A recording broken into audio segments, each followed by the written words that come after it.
Hi everybody, Stefan here from EDC Austria, and today I want to talk about the Custom Knife Factory S.S.E model.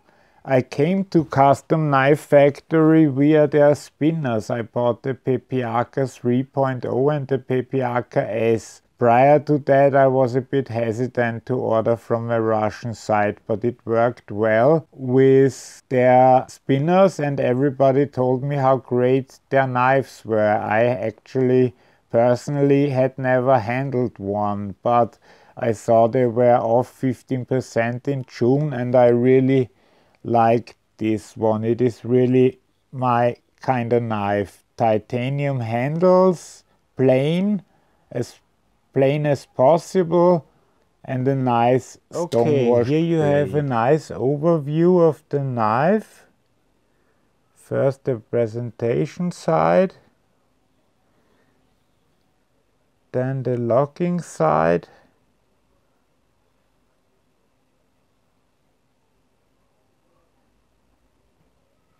and now from above.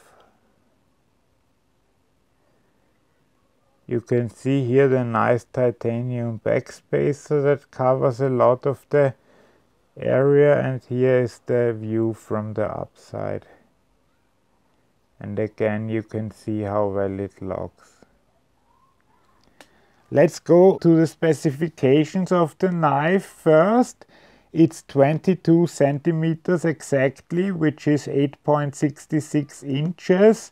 And the blade length is 3.7 inches or 9.5 centimeters.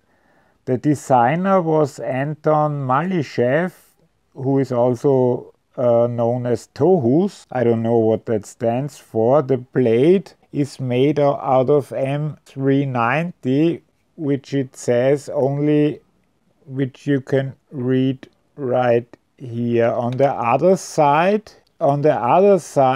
you have your serial number. In my case it's 103, so I really got the 103rd issued model of that knife. There is also a black version, but I of course opted for the plain titanium version. By the way, the hardware itself is made from steel and not titanium.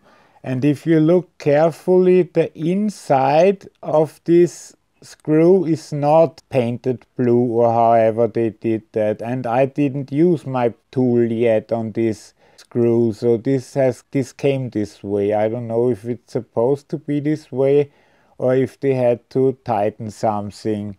On their side it says manufactured in Russia, but it's well known that Custom Knife Factory has all their parts made in China, and they say they assemble it in Russia, but some people even go further and say that the whole thing is made in China and then shipped to Russia, and they just package it and then ship it out to the customers. I can't say either way, but I'm very happy with the quality of this knife. It's in the hand really ergonomically. You don't have any jimping, but you don't need it. Your thumb rests relatively well. Also in reverse grip. It cuts like there's no tomorrow. This is really what you want from an M390 blade, this kind of cutting performance. As of yet, I've really encountered this kind of performance very rarely.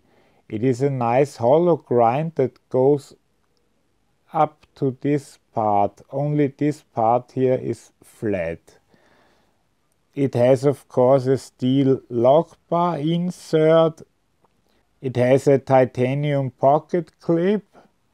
You can see here it's nicely locking up. And I'll show you the inside, which is heavily milled out in order to save some weight. But this knife overall feels very sturdy to me, like no signs of weakness whatsoever. It drops crazy good, and the detent really sucks in the blade. The only negative thing I've noticed is you have to really place your 3 fingers here and don't go any further, otherwise you won't be able to deploy the knife because you press the lock bar down, which is a substantial part of this whole handle side. So this one is actually easier to deploy with your left hand. But once you get used to it, this also isn't a problem anymore. You can see it's perfectly centered. Oh, as for the price, it's usually, I don't know, 330 or so, but I bought it for 292 directly on from Russia with knives. They really have great offers there right now for a few knives. Let's check out the weight and the blade thickness. Okay, let's check it in grams. It's 131.4. And in ounces, it's 4.63 ounces. Okay, let's check out the blade thickness. It's 3.46, which is exactly what they specified. I just wanted to make sure. And this knife is really very plain, but very sturdy, very comfortable. You can put the pocket clip also on the left side. Got a nice lanyard hole. And like I said, it's really buttery smooth. And once you get the hang of how to move your fingers in order to deploy it without blocking it, it's a lot of fun. See, when you hold it, when you press on the pocket clip, it works just fine. Let's do some size comparisons. First against the Inkosi large.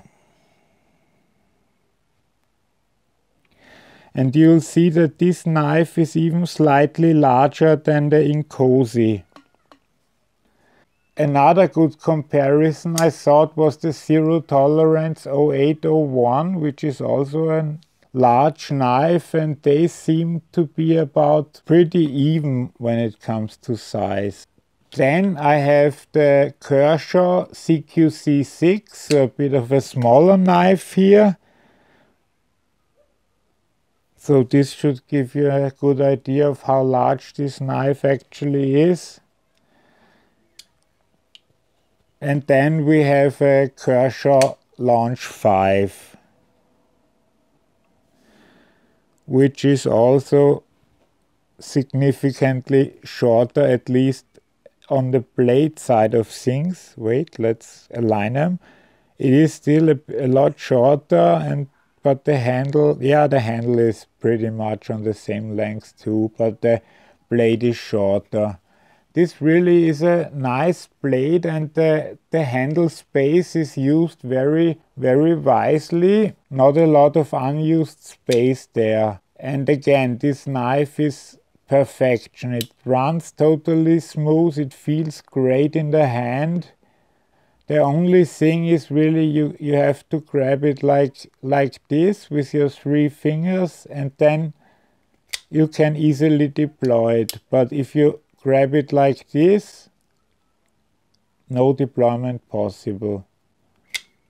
So if that's a deal breaker for you, then sorry. Otherwise, you should try and order it while it's still June. Today is June 30th, so I think till midnight you still have time. Okay, this was it for now. Like I said, I got used to the handling of the knife and how to open it correctly. So I'm fine with it now, but if it's an emergency or something, I don't know if you would have the frame of mind to hold it in a special way so that you can open it fast. This would only be of consequence if you use your knives for defensive purposes. Okay, now let's go to the cut tests. I say thank you for watching. Please leave a comment, please like it, and if you haven't done so already, please subscribe. Have a great day. Bye bye.